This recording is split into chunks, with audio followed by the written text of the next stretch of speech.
Alhamdulillah, Bismillahirrahmanirrahim. malam ini kita melanjutkan pengajian kitab Afkar Yajibu Antusohah, ya, pemikiran-pemikiran yang wajib untuk diluruskan, dibenerin. Kalau pada pertemuan sebelumnya Ustadzuna Hidayatul Akbar itu menyampaikan bab tentang jihad. Sekarang kita masuk ke bab tentang wala tulqu biaidikum ila tahlukah. Musannif mengawali dengan mengutip ayat-ayat Al-Qur'an surah Al-Baqarah ayat 190 sampai 195. Wa qatilu fi sabilillah alladzina yuqatilunakum. Dan perangilah di jalan Allah orang-orang yang memerangi kalian. Jadi ini perintah kepada kaum muslimin, kalau diserang jangan lari, tapi balas. Wala ta'tadu, janganlah kalian itu melampaui batas. Innallaha la yuhibbul mu'tadin. Sesungguhnya Allah itu tidak menyukai orang-orang yang melampaui batas. Dan seterusnya ini temanya tentang jihad. Nah, ayat 195 Allah katakan wa anfiqu fi sabilillah. Berinfaklah kalian itu di jalan Allah. Wala tulqu biaidikum ila tahlukah. Janganlah kalian itu menjatuhkan diri kalian ke dalam kebinasaan. Wa ahsinu, dan berbuat baiklah kalian. Innallaha yuhibbul muhsinin. Sesungguhnya Allah menyukai orang-orang yang berbuat baik. Ini yang kita bahas, fokus ke penggalan ayat ke 195. Nah, ini yang jadi problem. Waqad fahimahal muslimun amah. Dan sesungguhnya kaum muslimin secara umum fi asrinal hadir, pada masa sekarang ini, ala ghairi maknaha, memahami pada selain makna ayat tersebut, an jahlim minhum, karena ketidaktahuan mereka, wa an ilmin wa khiyanatin min ulama'is salatin, dan juga karena kadang pengetahuan tapi adanya khianat, ya, dari para ulama salatin wal muhtarifin, dan ulama-ulama yang suka mengubah perkataan dari tempatnya, sehingga makna ayat itu akhirnya difahami, dibawa ke yang bukan semestinya. Ya, fa awwalu wa hamaluha minal ma'ani ma la tahtamil, sehingga ayat ini ditakwilkan, dibawa kepada makna yang tidak dikandung ayat tersebut. Wa ja'alu yastashhiduna biha fi kulli syaridah wa waridah, dan mereka kemudian mengutip ayat itu dalam setiap kesempatan, lidda hamlati da'watil mujahidin, untuk menentang seruan dakwah untuk berjihad di jalan Allah Subhanahu wa taala, untuk berjuang. Dan setiap yang mereka bersungguh-sungguh untuk mengatakan kebenaran, untuk mengangkat kezaliman dari pundak umat ini, dan untuk memulai lagi kehidupan Islam. Jadi mereka kutip ayat itu untuk tadi menyerang orang yang mau berjuang, dengan mengatakan kalau berjuang seperti itu sama saja dengan menjatuhkan diri ke dalam kehancuran. Nah, bagaimana makna ayat ini? Sebetulnya ini sudah dijelaskan oleh para sahabat dalam hadis riwayat Imam At-Tirmidzi. Beliau katakan hadis hasan gharib. Ini diriwayatkan dari Yazid bin Abi Habib, dari Aslam Abi Imran At-Tujibi. Dia katakan kunna bi Madinatir Rum. Kami saat itu di kota Rum. Rum di sini Romawi Timur, yakni dekat Konstantinopel ya. Fa akhraju ilaina soffan aziman minar Rum. Kemudian keluarlah pasukan menuju kami, pasukan yang sangat besar dari Rum itu. Fa kharaja ilaihim minal muslimina mithluhum au aksar. Maka kemudian menyambut kepada mereka itu dari kaum muslimin ya sesuai dengan jumlah mereka atau lebih. Wala ahli Misr Uqbah bin Amir, dan penduduk Mesir waktu itu ada Uqbah bin Amir dari kalangan mereka. Wa alal jama'ati Fadalah ibnu Ubaid, dan jamaah kaum muslimin yang lain itu di sana ada dipimpin oleh Fadalah bin Ubaid. Fahamala rajulun minal muslimin ala saffir Rum hatta dakhala fihim. Kemudian ada kaum muslimin itu yang menyeruak ke pasukan Romawi hingga dia itu masuk di dalam kerumunan pasukan Romawi. Fasohan nas. Kemudian manusia yakni prajurit yang lain berteriak dan mengatakan subhanallah yulqi biyadihi ila tahlukah. Subhanallah itu takjub ya, heran. Ini kok ada prajurit yang menjatuhkan dirinya ke dalam kehancuran. Ya, kalau nyerang itu ya bareng-bareng lah ya, kalau perang dulu itu ya. Kalau sendirian menyeruak masuk ke dalam barisan pasukan musuh, ya, itu mereka katakan menghancurkan diri, bunuh diri itu. Faqama Abu Ayyub Al-Ansari, kemudian berdirilah Abu Ayyub Al-Ansari kemudian mengatakan, ya ayuhan nas, wahai manusia, innakum latu'awwiluna hadhil ayah hadza ta'wil. Kalian itu sungguh memalingkan makna ayat ini dengan pemalingan tersebut, dengan takwil tersebut. Menafsirinya salah. Wa innama unzilat hadhil ayah fina ma'syaral ansor. Sesungguhnya ayat ini turun terkait dengan kami, orang-orang Ansor, kata Abu Ayyub Al-Ansari. Yakni apa? Lama a'azzallahu al-Islam wa katsura nasiruh. Ketika Allah telah memuliakan Islam, menguatkan Islam, dan semakin banyak penolong Islam itu, jadi Islam itu sudah kuat, banyak pengikutnya. Faqala ba'duna li ba'din sirran tuna Rasulillah sallallahu alaihi wasallam. Maka sebagian kami itu berbicara kepada sebagian yang lain secara rahasia. Di belakang Rasulullah nggak ngerti. Bisik-bisik. Apa perkataan sebagian kami ini? Inna amwalana qad dha'at. Sesungguhnya harta-harta kita ini sudah hilang, dipakai untuk berjuang.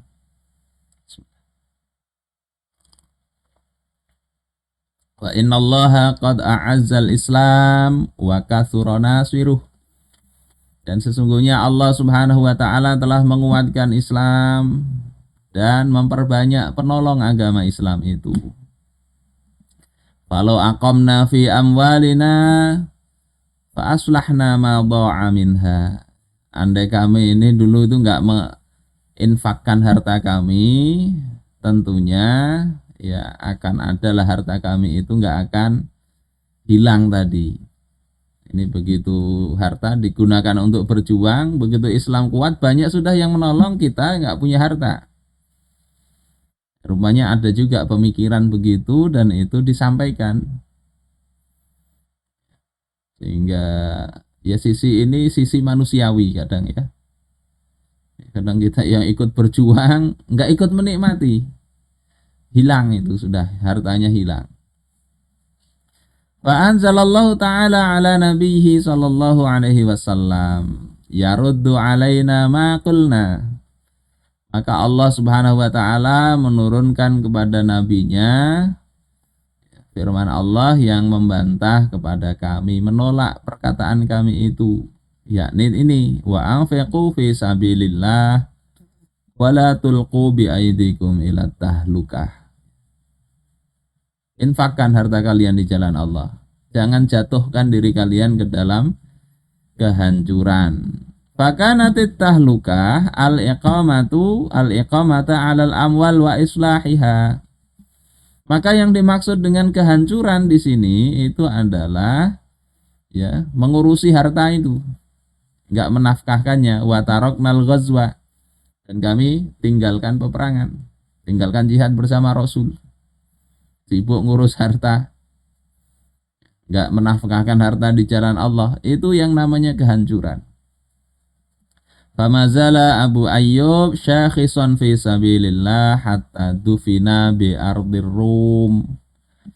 Nah, Abu Ayyub Al-Ansari ini paham betul ayat ini, beliau kemudian senantiasa ikut berjuang di jalan Allah Subhanahu wa taala hingga beliau ini dimakamkan di negeri Rum, yakni dekat Konstantinopel, Romawi Timur itu. Saudara-saudaraku sekalian rahimakumullah, jadi ayat ini jelas. Kehancuran itu kehancuran dalam artian apa? Tidak menafkahkan harta di jalan Allah, meninggalkan berjuang itu kehancuran. Islam telah memberikan standar mana yang selamat, mana yang tidak. Ketika kewajiban ditinggalkan itu kehancuran. Kita berbisnis ya, kemudian tahu halal atau haram kita nggak peduli lagi, itu kehancuran. Hancur itu, walaupun mungkin bisnis kita berkembang, ingin jadi pejabat, suap sana suap sini, berbagai cara fitnah sana fitnah sini, sikut sana sikut sini, itu kehancuran. Zakat tidak dikeluarkan, itu kehancuran. Standar Islam begitu. Pokoknya setiap maksiat kepada Allah Subhanahu wa taala itu pada hakikatnya telah menzalimi, menghancurkan diri sendiri. Nah, ayat ini khusus memang berbicara tentang orang nggak mau berjuang di jalan Allah, engken, nggak mau mempergunakan hartanya pada saat memang diperlukan. Itu yang disebut menghancurkan atau menjatuhkan diri ke dalam kehancuran. Wa qala Hudzaifah ibnul Yaman wa ibnu Abbas wa Ikrimah wa Atha wa Mujahid wa jumhurun nas. Hudzaifah bin Yaman, Ibnu Abbas, Ikrimah, Atha, Mujahid dan mayoritas manusia itu mengatakan makna la tulqu bi aidikum, jangan jatuhkan diri kalian ke dalam kehancuran itu, bi antatrakun nafaqah fi sabilillah wa takhaful ailah. Maknanya itu adalah kalian itu enggak mau menafkahkan harta kalian di jalan Allah dan kalian takut miskin. Berjuang takut miskin. Kemudian dia katakan, ya lelaki itu mengatakan yang jatuh dalam kehancuran itu laisa indi ma'anfaqah ma'anfiquh, tidak ada pada diriku yang bisa untuk dinafkahkan. Jadi nggak ngaku, ada aja yang mau dibelanjakan tapi dia nggak ngaku.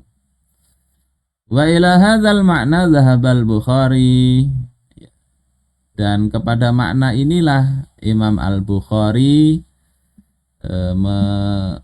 memahami ayat tersebut, ya. Idlam yadhkur ghairuh,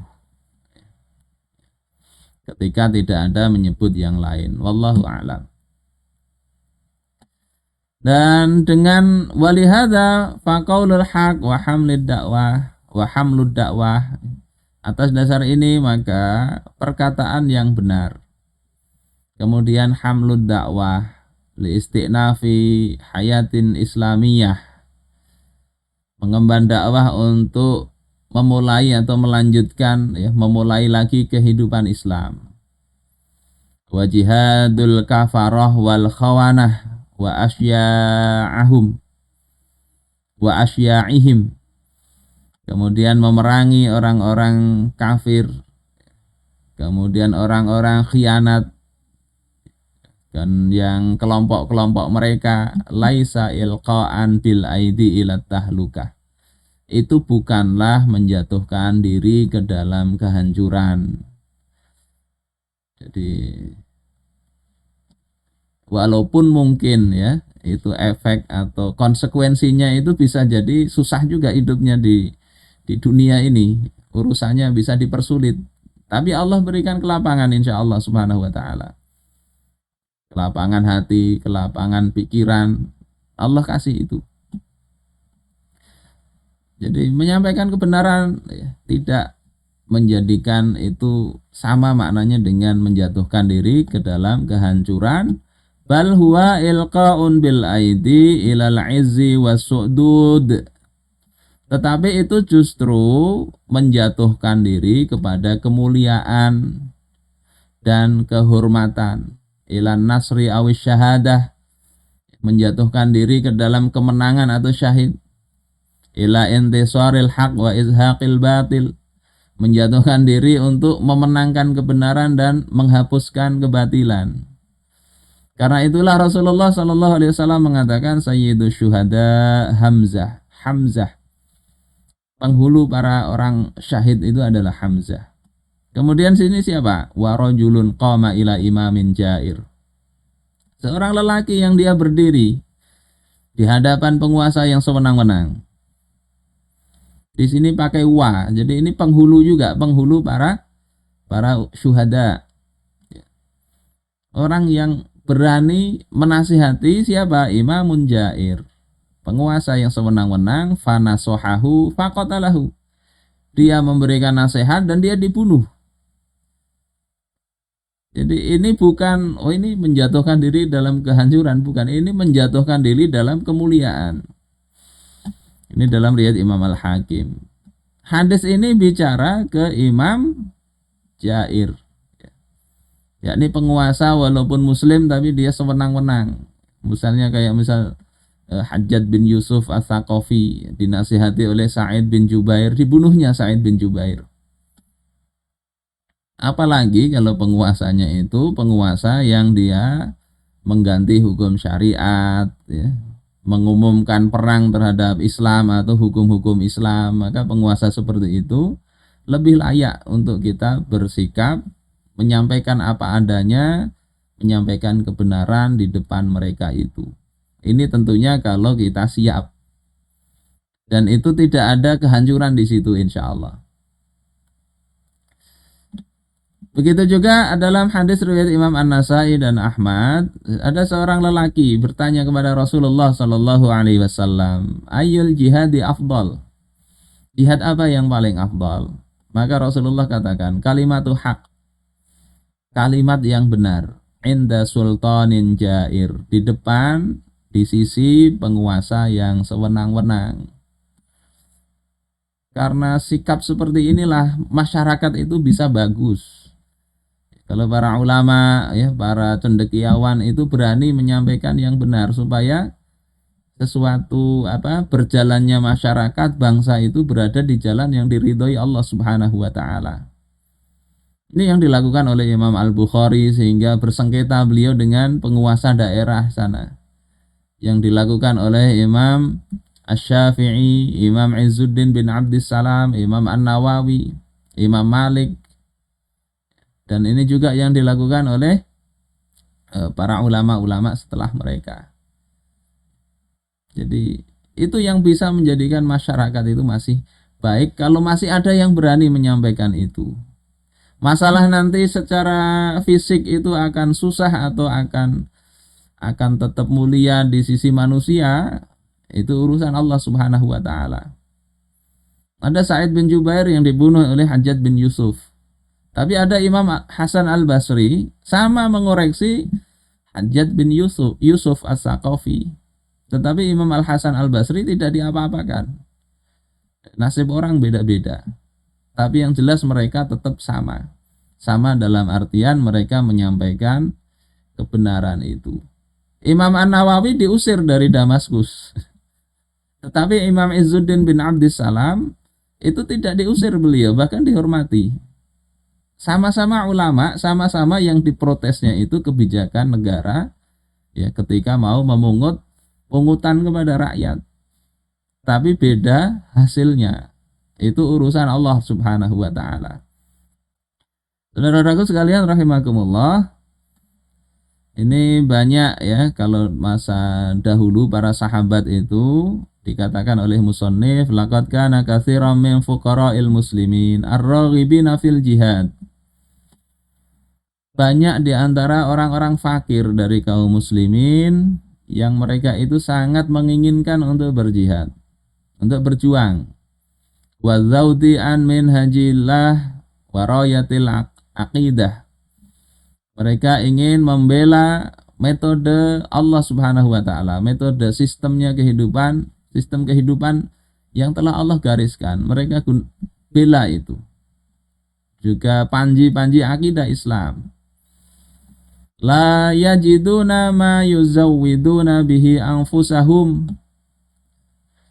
Mereka fakir dan tidak ada yang mempersiapkan perlengkapan untuk berperang itu. Baik itu senjata maupun kendaraannya, tunggangannya. Mereka datang kepada Nabi Shallallahu Alaihi Wasallam. Di antara mereka ada namanya Abdullah bin Mughaffal, meminta agar pokoknya bisa dibawa saja karena jauhnya perjalanan ke Tabuk, ke Syam, yang kalau jalan kaki nggak kuat, nggak bisa itu. Minta diberi tumpangan. Tetapi Rasulullah katakan nggak ada lagi, ya, nggak ada biaya lagi untuk membawa kalian. Ini sampai kemudian diceritakan oleh Allah dalam surah At-Taubah ayat 92. Wala 'alal ladzina idza ma atauka litahmilahum. Tidak ada dosa bagi orang yang nggak ikut berjuang, yang ketika mereka itu datang kepada engkau wahai Muhammad agar engkau membawa mereka. Qul ta'ala ajidu ma ahmilukum alaih. Engkau katakan, aku nggak punya lagi biaya untuk membawa engkau. Tawallaw wa a'yunuhum tafidhu minad dam'i hazana. Mereka itu berbalik pulang, ya, nggak ikut berjuang, dan air mata mereka mencucurkan, bercucuran air mata itu karena sedih. Allah yajidu ma yunfiqun, karena tidak ada mendapatkan apa yang bisa membiayai mereka untuk ikut bersama Rasulullah dalam pasukan sengsara tersebut. Ini apa? Mereka paham betul. Berangkat dalam biaya yang nggak ada, itu tentunya dari sisi fisik pasti berat. Kalau orang-orang yang pengecut dia katakan sudahlah nggak usah berangkat, itu menjatuhkan diri dalam kehancuran, kesengsaraan. Tapi mereka, para sahabat tidak melakukan itu. Dan ketiadaan keberanian itu, ya, ketiadaan sikap ini, itu yang menjadikan justru umat itu berada di dalam kehancuran. Sebabnya itu justru di situ. Oleh Rasulullah SAW dikatakan, idza tabayatum bil 'ainah. Kalau kalian itu sudah berjual beli dengan 'ainah, yakni jual beli, yang kita punya barang kita jual, ya, dengan kredit, terus kita beli lagi barang itu dengan kontan dengan harga yang lebih sedikit, ya, ma'akali supaya kada riba. Kalau itu yang kalian lakukan, kemudian wa akhadtum aznabal baqar, kalian lebih memilih memegang ekor sapi, mengikuti ekor sapi. Artinya di dalam pertanian, kalau dulu kan membajaknya pakai sapi. Waraditum bizzar'i, kalian lebih ridha dengan pertanian, bercocok tanam. Bataroktumul jihad, kalian tinggalkan jihad, perjuangan, berperang, jihad di jalan Allah. Sallatallahu alaikum dzullan, Allah akan kuasakan kalian itu, kalian akan dikuasai atau didominasi oleh zullan, kehinaan. La yanzi'uhu hatta tarji'u ila dinikum. Yang kalian nggak bisa keluar dari kehinaan itu kecuali kalian itu, atau hingga kalian itu kembali kepada agama kalian. Dalam situasi harus berjuang, kita milih bisnis. Di sini dikatakan jual beli dengan inah ini. Milih nggarap ladang, padahal ada tuntutan berjuang. Itu yang menyebabkan kemudian umat itu justru jatuh di dalam kehinaan. Nggak ada cara lain kecuali dengan kembali kepada Islam, memperjuangkan bagaimana kehidupan itu diatur oleh aturan-aturan Allah Subhanahu wa taala.